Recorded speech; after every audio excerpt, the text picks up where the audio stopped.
Jadi gini, Bapak Ibu, saya ingin bagi tentang bagaimana sih di MLM.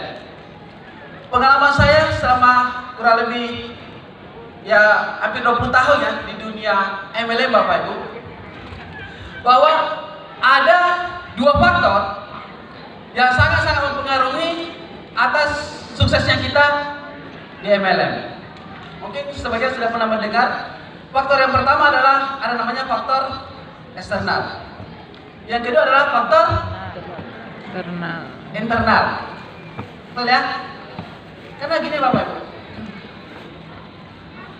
banyak orang join di MLM itu atau memilih MLM itu biasanya kan ada memilih MLM itu walaupun sebetulnya hanya sedikit orang yang mencari MLM, betul nggak?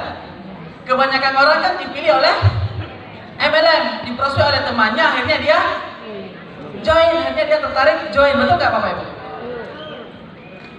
Dua ini pernah saya lewati Bapak Ibu. Pertama saya kenal MLM itu dipilih oleh MLM, itu pun dipilih sebenarnya saya di beli prospek dulu di Mall Ratu Indah di Mari, Pak Agus tahu persis itu awal saya mengenal yang namanya MLM. Jadi saya ke Gramedia ketemu dengan yang namanya Pak Romi, senyum dia, kalau suka baca buku ya, oh iya Pak. Nah, itu aja. Singkat ceritanya, kenalan, saya dipanggil lah ke kantornya MLM tersebut. Akhirnya saya join. Waktu saya join itu saya melihat dipresentasikan, jujur ya, saya tidak paham, tidak ngerti apa ini. Tapi yang saya lihat ini bonus modal kecil bisa kaya. So, menarik ini. Ini yang saya cari ini.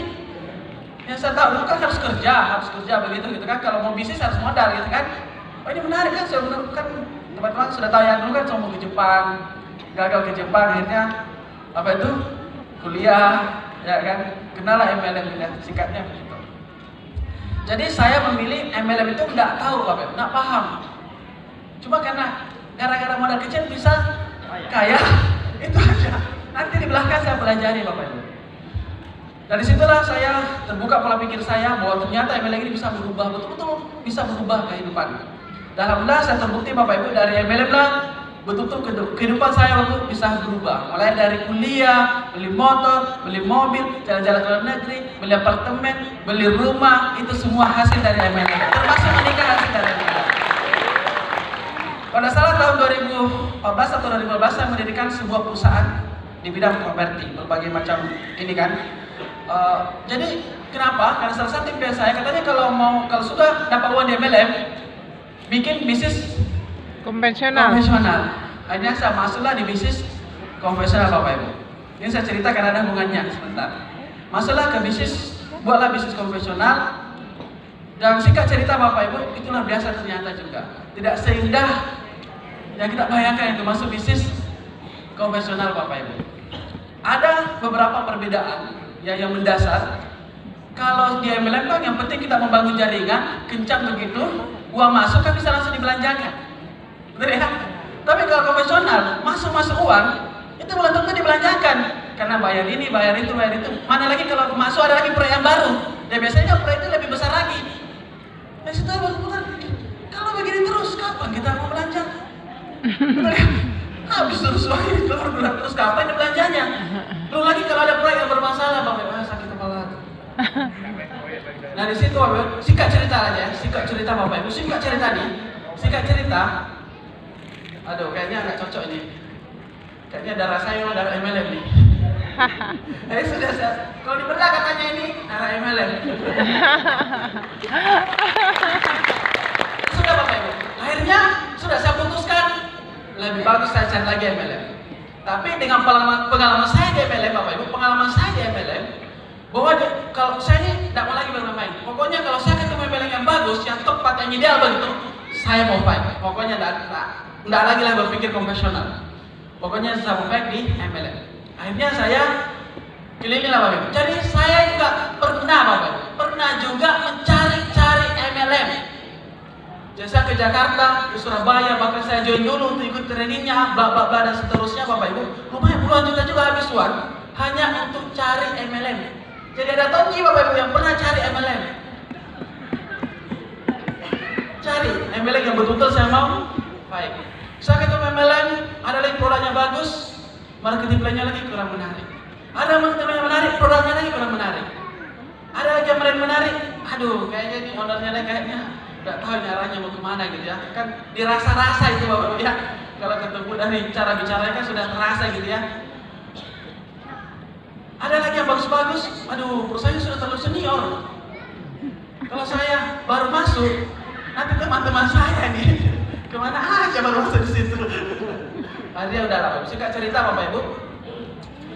Saya keliling, saya tidak menemukan apa yang saya inginkan Bapak Ibu.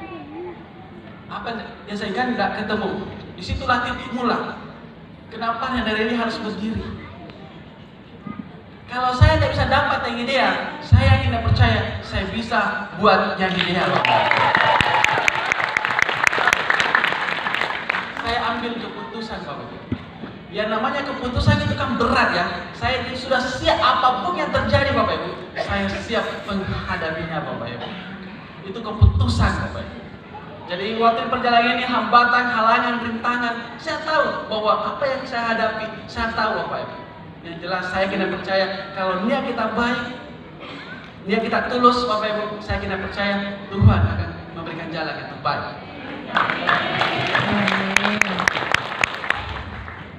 Jadi Bapak Ibu, disitulah awalnya kalian itu berdiri.